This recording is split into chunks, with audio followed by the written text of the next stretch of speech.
Asante sana William Akos, ambaye anampa kipenga Fatma Bugu kutoka Pwani, anayetujuza kwamba katika hali isiyo ya kawaida ikilinganishwa na kaunti zingine zilizoshiriki maandamano ya siku ya Jumatano, jiji la Mombasa limeonyesha mfano wa utulivu na ushirikiano wakati wa maandamano hayo, licha ya kuwepo na wasiwasi uliozimwa baada ya maafisa wa polisi kushirikiana na waandamanaji badala ya kutumia nguvu. Leo biashara zimefunguliwa huku shughuli zikiendelea kama kawaida. Shuhudia na Bi Fatma Bugu.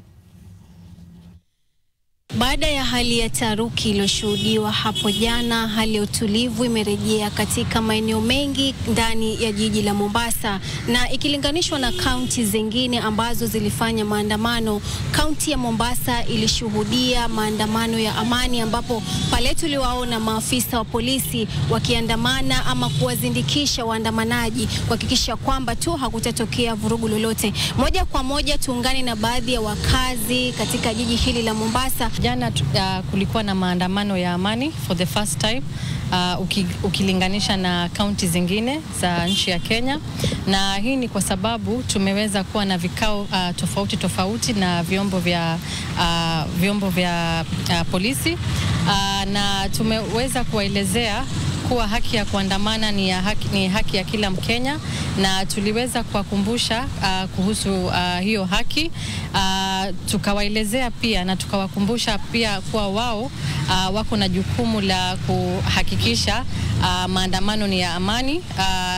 Tukawakumbusha pia kama kutaweza kuwa na vurugu lolote, basi wao kama mapolisi hilo ni jukumu lao kuhakikisha maandamano yamekuwa ya haki. Jana kulikuwa na hali ya hofu, kulikuwa na wasiwasi mkubwa kwa sababu ukiangalia kuna maduka kadhaa, kama pale area kuna duka la chicken area pale, maduka mingi yaliweza kufungwa na wakaweza kuyalinda kwa kuweka mabango ya mbao ili yasiweze kuvunjwa. Hali ilikuwa ni ya hofu, lakini baada ya maandamano na leo hali iko shwari, biashara zinaendelea kama kawaida.